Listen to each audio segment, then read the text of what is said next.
And thanks for joining us on this evening's edition of Majority Caucus. We are live on multi-TV Joy News channel. My name is Ali Dawood, and I will be your host for tonight's show. It is important that we do not forget, as a country, where we came from and where we are heading. It is important also to remember that whatever we do, whether politicians, religious clerics, lawyers, people within the civil service, that there's one thing that we ought to maintain: peace and tranquility within our body politics. The governance of this country has only one aim, is to ensure that people achieve socio-economic fulfillment within a very peaceful environment. To this end, we find it very unfortunate certain utterances coming from certain political figures within the rank and file of the MPP. And tonight, we intend to do just one thing, is to do justice, dissect, analyze the issues that comes from those quarters. MPP vice presidential candidate, Dr. Mahmoud Bawumia, called upon Muslims to vote for him because he believes that MPP has Muslims at heart. Well, whether or not this statement is true, we shall put it to test. This show continues right after this break.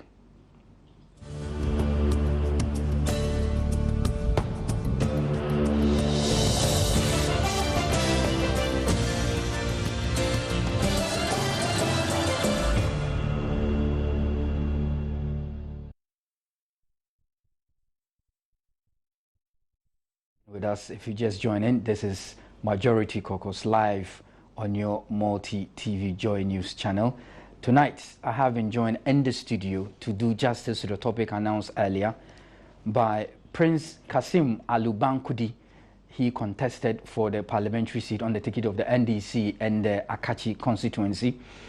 For those of you who may not know, that used to be the constituency being represented by the now Speaker of Parliament. And he's also a business consultant by profession.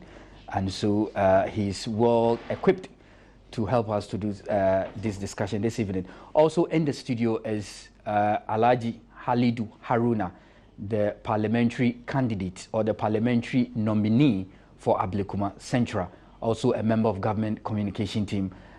With these two gentlemen, I'm sure by the time we move out of this studio, you will be more than informed. Thank you very much for joining me. Thank you. Prince, let me start with you. It's interesting. I know the MPP has taught us something called Gbeshi in the Gan language, simply meaning that this is some temporary madness that overtakes the sense of reasoning of a politician once he mounts the political platform. But I do not think that Bawumia was on that platform.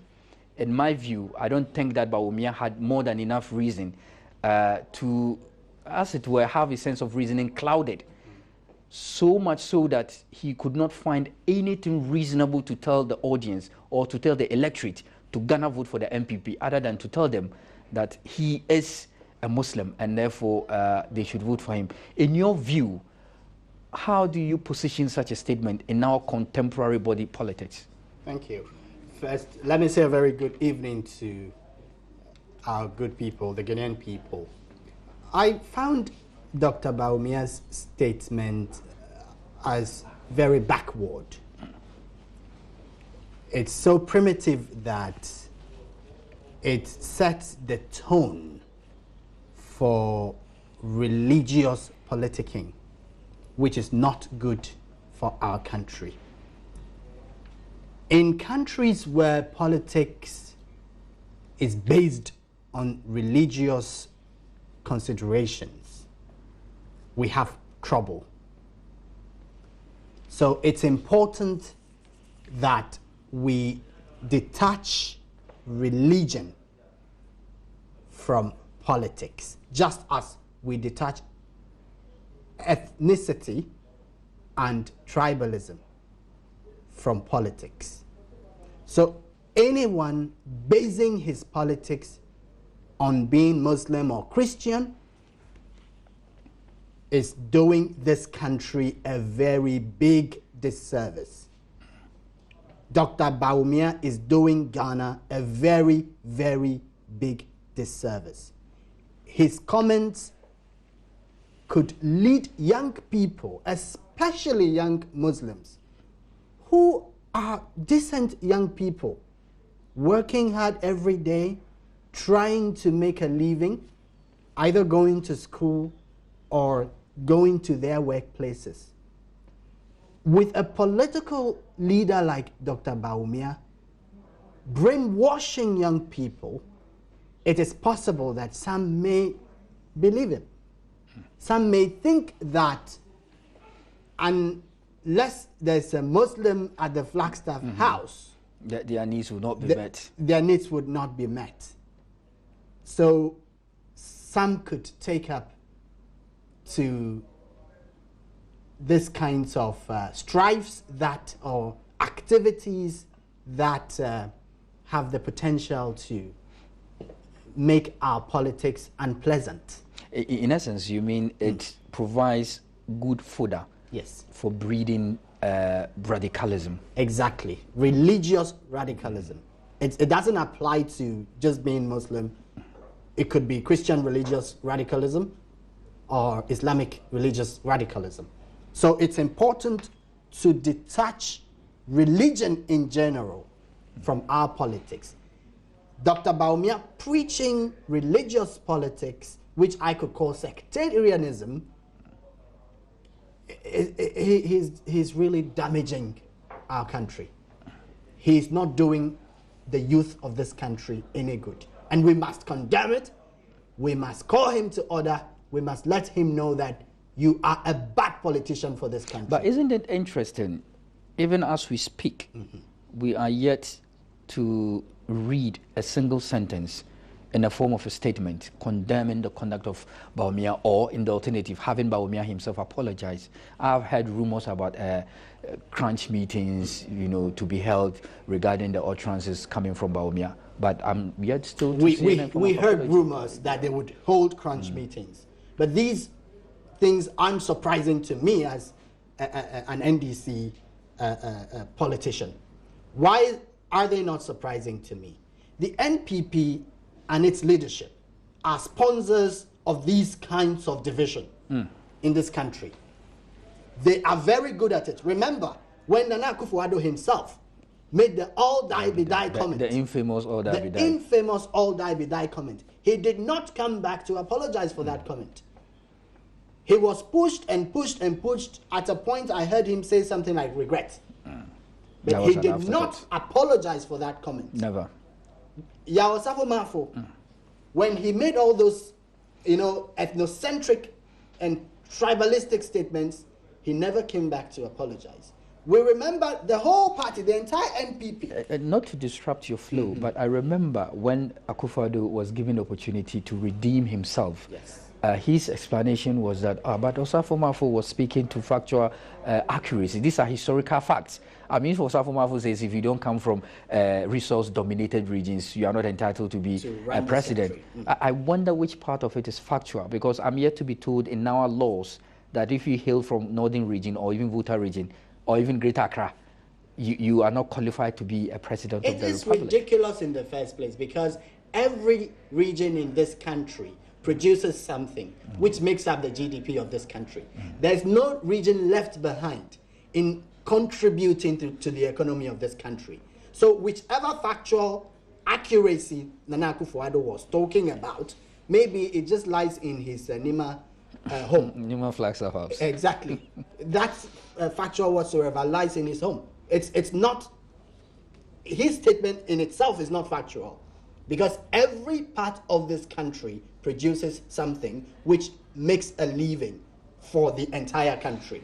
Okay, Prince Kassim, I'll come back to you whilst we do justice to this topic. But Halidu, you are a Muslim. One would think that perhaps you should be happy. After all, he's speaking for you. You're a Muslim. He says, I need a Muslim in the Flagstaff house. Ali, you shouldn't you be excited? Thank you very much. And let me say good evening to Ashari's voice. I think that I heard the tape and I feel very much embarrassed. And I believe that that comment is distasteful. And it shows that the New Patriotic Party has poverty of ideas. So they want to dive into religious sentiment and they try to push their own agenda.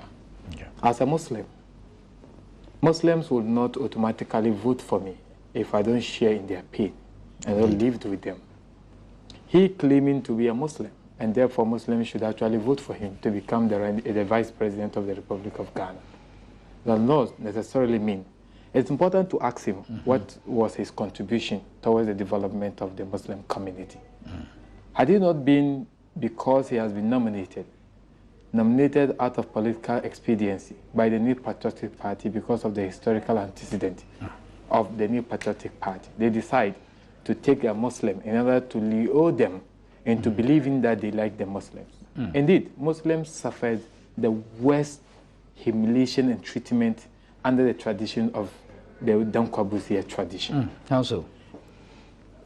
In 1969, when you go back to the historical antecedent of our politics in our country, the tradition of the New Patriotic Party were being supported fully by the Muslim communities. Okay. They followed Buzia. He made all the promises to the Muslim community to ensure that he protect them, etc. Having the Muslim decided to support him and vote for him, what did he do? He waited during Ramadan period, a period that every Muslim is expected, the holy month of Ramadan, expected to actually perform the fasting. Indeed. They had this tetabas. They packed the tetabas at an obscure corner. At dawn, whilst you enter the moment you go for Fajr prayers, you are coming out, then they stand behind you. In other words, every Muslim is an alien. They will not even request to find out whether you have documentation to prove that you are a Ghanaian or you are a foreigner. They don't care. Once you are a Muslim, they packed you and threw you at the border of either Burkina Faso, Togo, or Nigeria, etc. Muslims of this country were actually humiliated badly.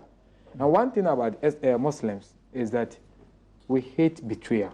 Indeed, we do. When we trust you and we followed you, we do that wholeheartedly into believing that you live by the promises made to us. Because they betray the trust of the Muslims, today they feel that the only way out is to get somebody to just represent that, oh, he's a Muslim. But the difficulty here is no Muslim would just go and vote for the sake of you being a Muslim. You must actually demonstrate commitment to the community, Islamic community. Today, I was fortunate to serve under the Professor Mills administration as a member of the Hajj board. We brought some kind of sanity in the operation of Hajj. Indeed. In fact, I started participating in the process of Hajj organization in 2007, whilst the MPP was actually in power. Okay. At that time, Akwaba Travel and Tour, the chief executive is called Madam Phyllis. She's a Christian. She actually bidded to provide some services, that is air services, to the Hajj committee. Okay. The Hajj committee actually entered into an agreement with Akwaba Travel and Tour to provide that services a week before the process starts. The vice president then, Alhaji Ali Mamman, summoned all the committee members into the castle and abrogated that particular contract. May God rest the soul of the former vice president, but he was a Muslim. I'm coming there. Muslim? I'm coming there. There's just an interesting thing about this show. We know our viewers and their various homes are eager to join in the discussion. It's unfortunate we can't take all of them, but we have an alternative means to hear your views. You can join the discussion via our social media platforms, facebook.com//Joy News on TV, facebook.com/Joy News on TV, and then the WhatsApp platform, the number is 0560 800 000 0560 800 000. You can bring your views and we shall surely share with the rest of the world. Alhaji, you were making a point about the vice president. Travel and Tour actually got the contract to provide air services to the Hajj committee when a week before the process began of airlifting the people. It was abrogated. That contract was actually abrogated. Of course, the lady actually employed me to actually help her to understand the process. So I was close with her. When that contract was abrogated, that year, we experienced a terrible Hajj organization. I was supposed to be in Hajj. I picked my luggage and I went to the Afgu. The cargo area. And when somebody is going to Hajj, he's supposed to observe certain things that will put him in the mood. The person must not be angry, use words that are foul, etc. Under the MPP, you have Muslims using vulgar language because of frustration. Frustration. So it's not only that they were frustrated, there was a deliberate attempt to even taint the performance of this performance of the Hajj. Hajj has actually been rendered into a state of uselessness. That is the word. Under the New Patriotic Party. You pay but you can't go. You pay but you can't go. In 2008, I was given a ticket to go to Hajj. In fact, by Alhaji Shamsun Kwakwa, currently is the treasurer, the Eastern Regional Treasurer of the NDC. He gave me that ticket. But at that time, I said to myself that we are going into an election. Should I go to Hajj? Who would be they're conversing for support for the NDC? For me to come and seek for what? That I should be given an appointment. I said no. I decided to actually give that ticket to a family member. Fortunately, God being so good, we had the opportunity of serving this country. I was appointed as a spokesperson for the National Hajj Committee. That was where the transformation of the Hajj began. And then that was under the auspices of a Christian president and a Christian vice president. And it was the Christian vice president who supervised the operation of Hajj. Indeed. In fact, in one of the meetings we had with him, he said to us, he said, look, I want Islam to be respected. I want all of you sitting here to discharge your responsibility without thinking of the benefit you will get in terms of money. Think of the blessing that you gain out of your commitment to ensure that Hajj is actually done in a manner that is acceptable and in conformity with the Islamic dictate. That is what John Mahama told us at the meeting in Castle. In fact, John Mahama, in one of our operations, we had a difficulty with our visas. He canceled his trip and stayed in this country.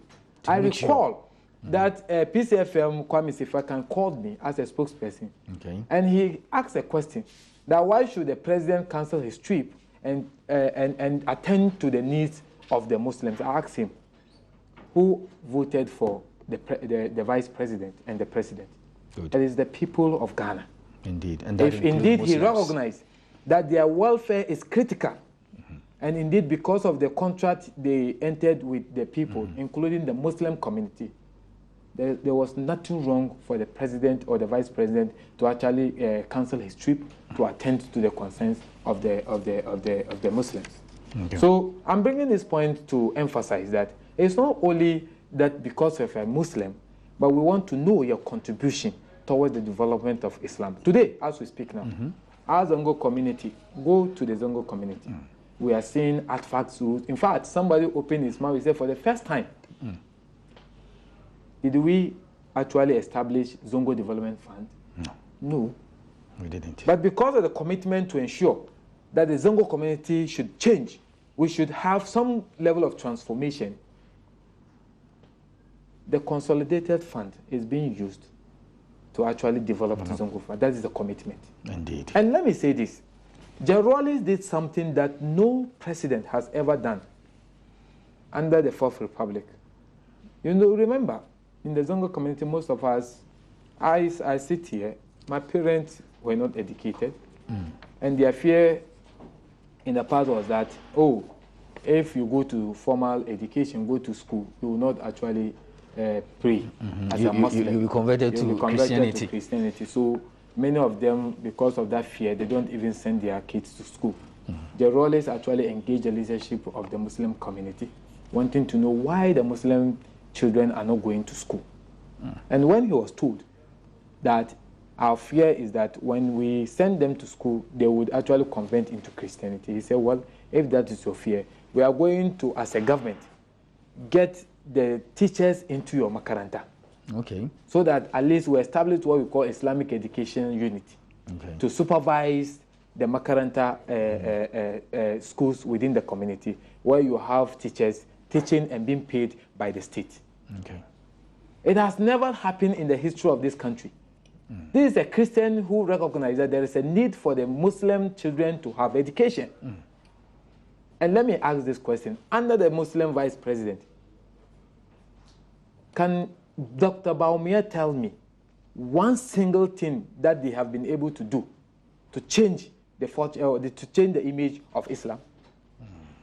These are two Christians. And look, what is so embarrassing by his statement is that he's not telling us that I have this expertise and this competence, that when you vote for me, I will be able to do A, B, C, D for you. He said, vote for me because I'm a Muslim. What kind of Muslim are you? Are you the honest Muslim? Because Islam also teaches us to be truthful and honest. Indeed, it does. Indeed. Go back to the records of Dr. Bawumia. His pronouncement sometimes even embarrasses Islam as a religion. Because if you, on the day he addressed a press conference, telling the people of this country that we have over 700, it was on Friday. When the Juma prayer was in session. At the Juma, he was addressing press conference at Alisa Hotel. Prayer. Yes, at Alisa Hotel. I said, devout Muslim, you want me to believe that indeed you are truly a Muslim? Because every true Muslim, anytime the prayer time reaches, whatever you are doing, you stop and go. Yes. But on Friday, he was addressing a press conference. Of all of us, days. the entire country, of all the saw days. him. And you see, Dr. Mahmoud Bawumia, Alhaji Ali Umman actually visited Hajj when he was not a vice president. And when he was not even in active politics. And this is a man who has devoted his time, his entire life in serving God. Dr. Mahmoud Bawumia is not a poor man. And that you tell me that he does not have what it takes to be able to go to Hajj. Why did he wait till he was nominated as a vice president, say a candidate? And is it for the third time? No, this is the first time. This is the second time. As a vice presidential the second time. The second time. And he waited this time around to say that he's going to Hajj. Political convenience. He went during his the third time that he actually got. We had a problem. No, I think, let's say the record straight. I think this is his third time running as a vice president. The longest running vice president. I think that would be the first time. That's the first time. That's the first time. Because we operated Hajj from 2013, 2009 till 2013. So throughout that period, Dr. Mahmoud Bawumia never visited Hajj. But for political convenience, he wanted to use Islam and use the emotions of the Islamic community. He decided to go there. What happened even in Hajj, in Mecca? Now, the forebearers of this country realize how emotional religious issues are. They decided that they are declaring this country as a secular state. Indeed. I have visited Saudi Arabia. You cannot, as a Muslim, enter into Mecca and then Medina. You cannot. Entering into Mecca, you have a big signboard that non-Muslims are not permitted to enter here. What betides you if you are a non-Muslim to go contrary to that rule? So our country is secular in order to provide us with the liberty and freedom as believers of different religion to have our faith practice. So regardless of which religion you belong, so long as you have what it takes to be able to lead, the good people of this country will grant you that. Competence is just the key. Provide the competence. And Islam, if indeed you are a Muslim, you know that competence you know matters. That competence matters. Because if the it's president, forgive me, the prophets lived an exemplary life, exactly. And it was full of knowledge, competence, and sincerity. Certainly. But Alidu, we will come back, so we'll do a comparative analysis in terms of who really has the interest of Islam at heart when it comes to Ghanaian politics. But that would only be possible after this short commercial break. Stay with me, don't go away.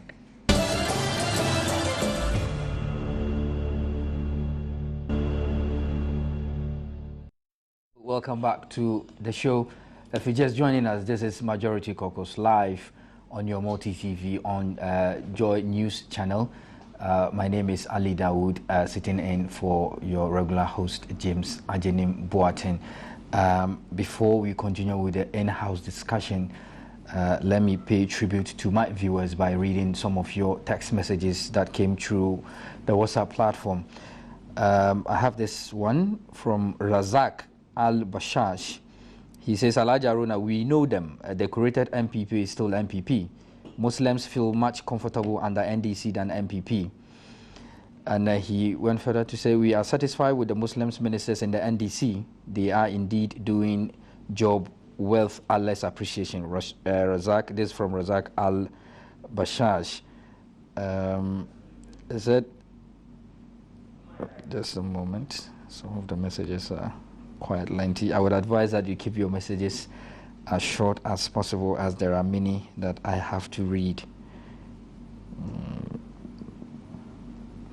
Alhaji, this one is from Idrisu, from Atan Idrisu Garu. He says, Alhaji Alidu, I'm proud of you. Discuss something better and forget about Bawumia.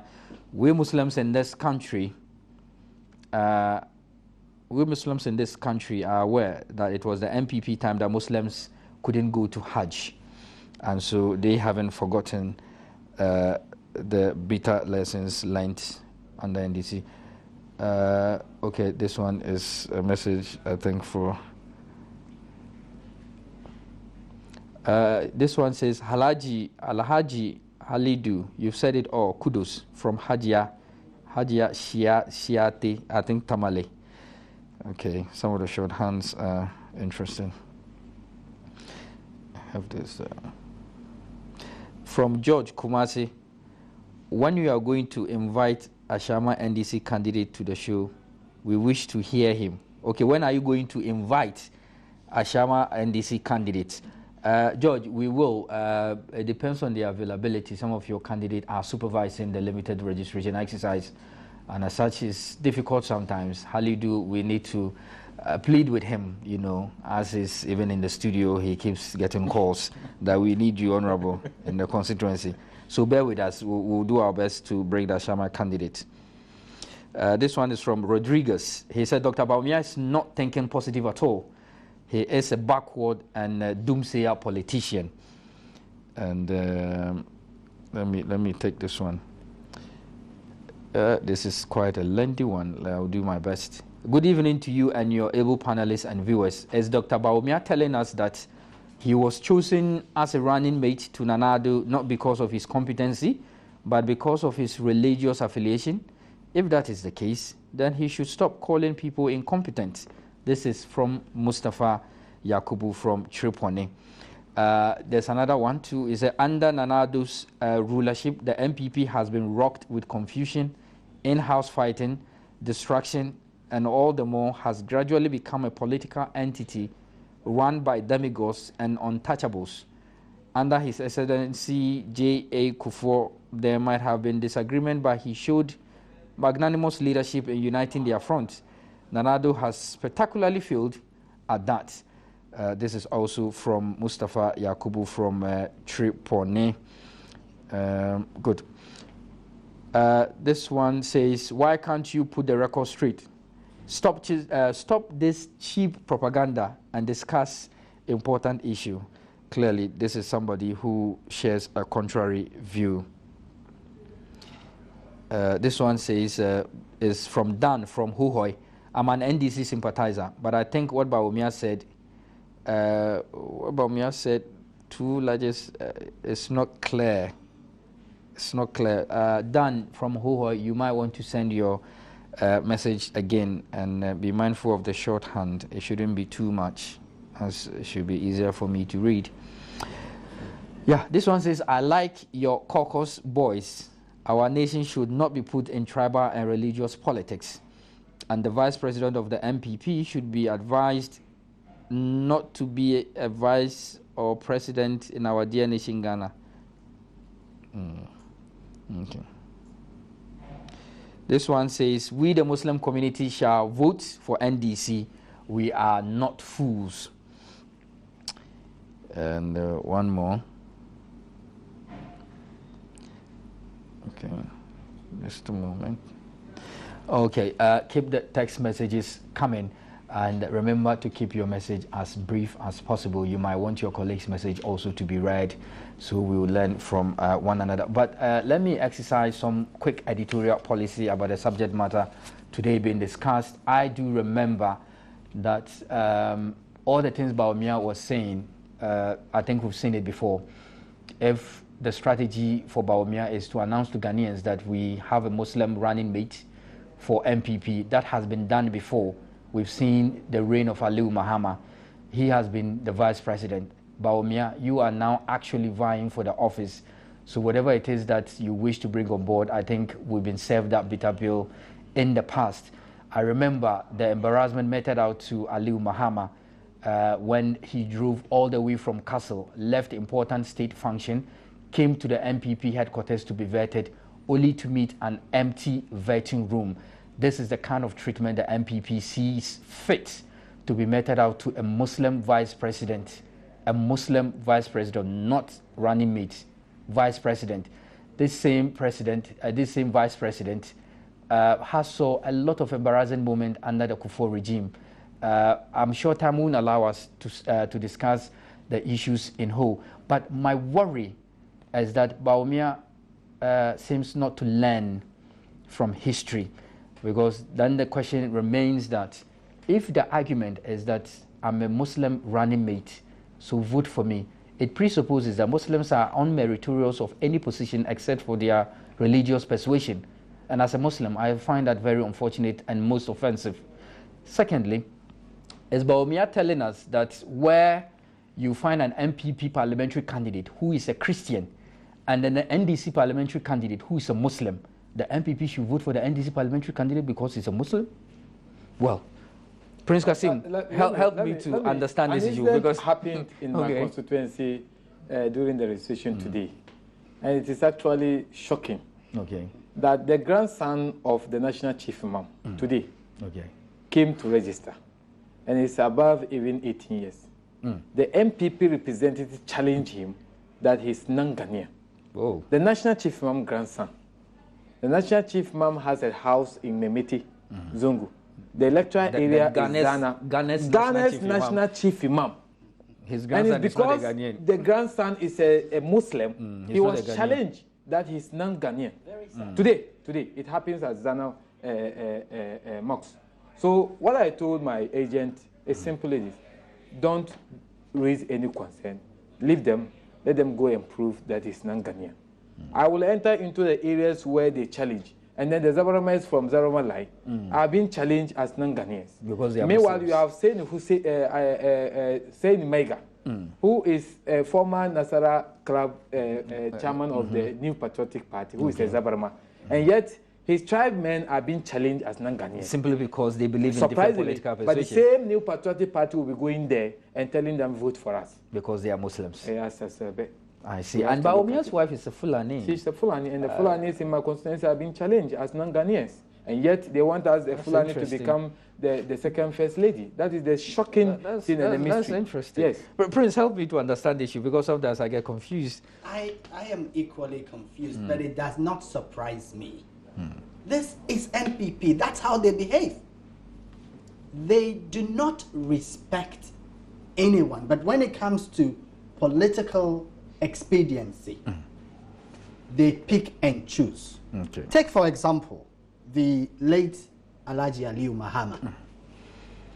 At the time they went for their 2007 Congress in Legon, he was the most qualified Indeed. The highest ranking. The longest serving vice president. Exactly.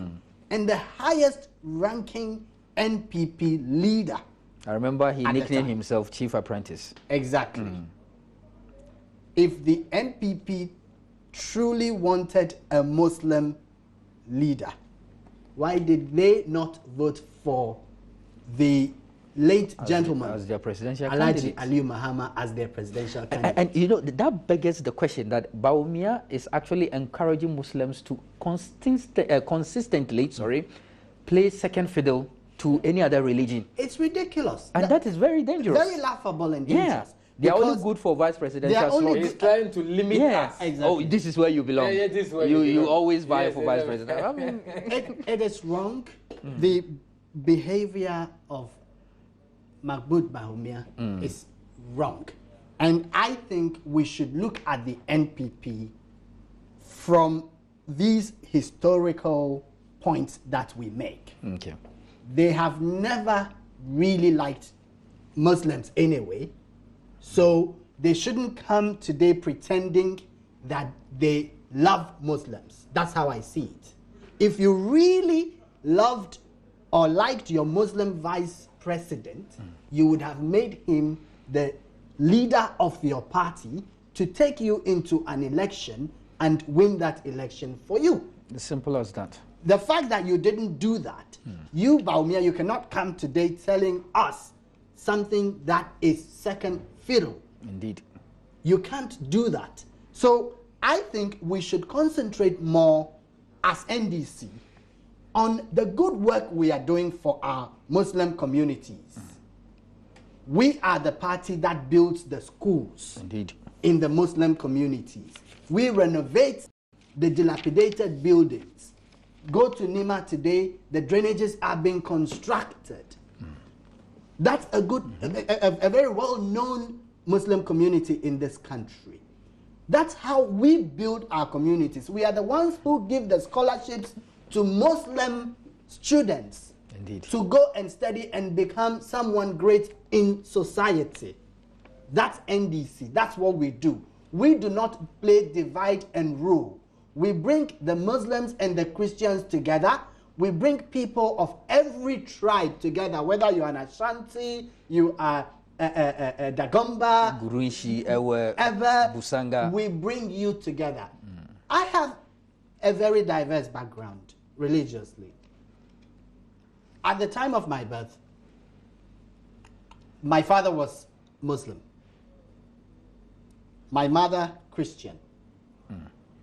And I spent almost all my life under a Muslim father and a Christian mother in a very peaceful home. My mom and dad are still married almost 45 years. Interesting. We are a very closely knit family. Of course, eventually my dad became a Christian 5 years ago. But then I do have half brothers and sisters who are still Muslim. Prince, not to disrupt your flow, but it's important that for lack of time, I need you to combine this with the lackadaisical attitude of a peace council or Christian council. Yes. Because they've been too quiet for my liking. I don't know what they are waiting for. I mean, this statement ought to be condemned without any hesitation. Of course, they must ask him to retract and apologize to the good people of Ghana. I've not heard that yet. No. They are quick to ask other people to retract and apologize. The Christian Council, you know, they should come out, the Peace Council, they should all come out and ask Bawumia to retract and apologize for trying to divide this country on religious lines. But they were very swift with their condemnation of the Jafar Honorable Tivo, Jafar Tivo. a statement which I think was very innocuous, if Exactly. you ask me. Alhaji, comparatively, in terms of performance, which government would you say has done very well in terms of religious perspective? Well, I think that I, basically as a Muslim, think that the NDC government has done so well in improving the livelihood of the Muslim community.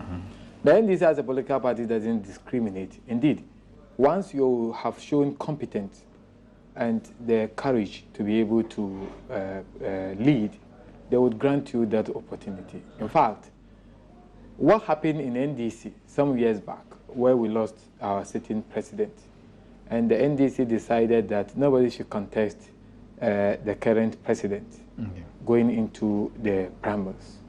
It tells you that we do not discriminate, assuming that this similar incident happened under the New Patriotic Party. I can tell you, and I can put my head on the table, that Ali Mama will never be allowed to actually become the president of the Republic of this country. They will never. The NPP will never do so. Because they do not believe he's competent because they do not believe in his competence. It's just they decided to choose him just for convenience sake. You recall the current ambassador to Namibia, Harunata. Yes. One of the reasons why he decided to quit the New Patriotic Party, he said he met Nana Addo Akufo-Addo.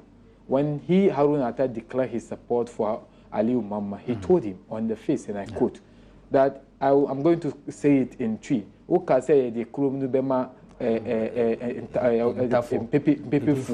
That you think we are going to allow the northern people to rule in the unfortunate statement. In fact, if Nana Addo and the New Patriotic Party believe in us, I think that just you mentioned earlier on that Aliu Mama is the most experienced person to have actually lead the MPP into the 2008 election. They never actually allowed him. 17 people, including himself, contested that election.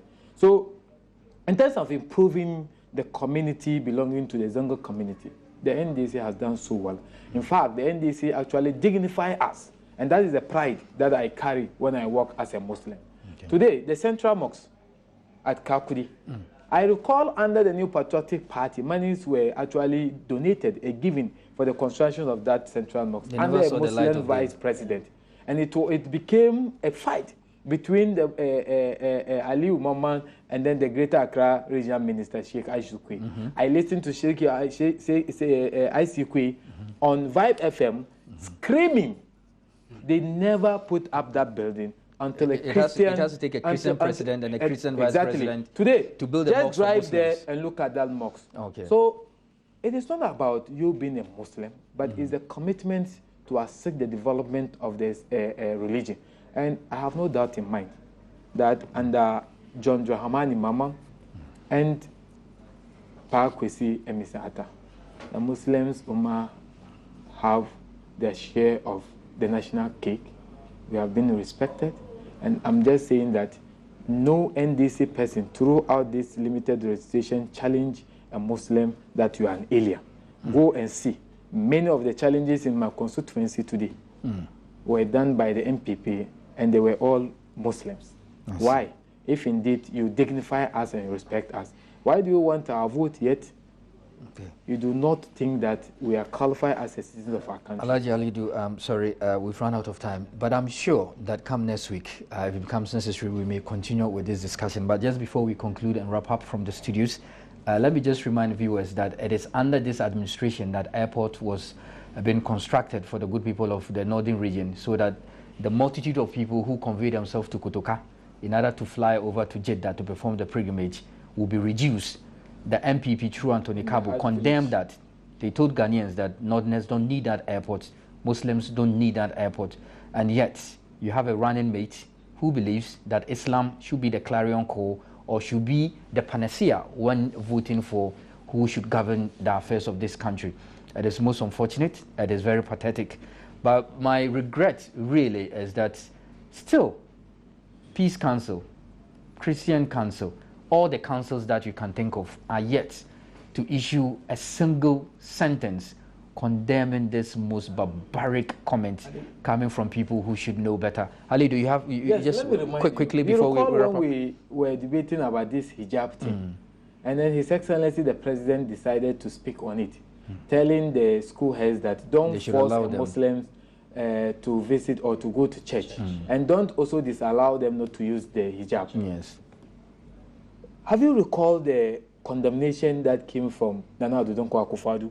Indeed. That there is some politicking with religion, etc. Yes. And surprisingly, his last silence in respect of what Bawumia said is revealing. Yeah, and Bawumia never even uttered a word to even either support the president, because this was a campaign to champion the cause of Islam. The cause of Islam. I mean, Muslims are very discerning. I think that they know better. you just don't bring tokenism within the Islamic community and you think that you can get away with it. People can read in between the lines. Muslims are looking for sound economic policy alternatives, sound debate based on which they will make an informed decisions and choice subsequently. Merely calling yourself a Muslim without really believing in the tenets of Islam, it's not the way to go. I'm sure Bawumia knows better. He watches this show. I'm sure he will learn from it. Thank you so much for joining us for tonight's edition. God willing, we shall be here next week. Bye-bye.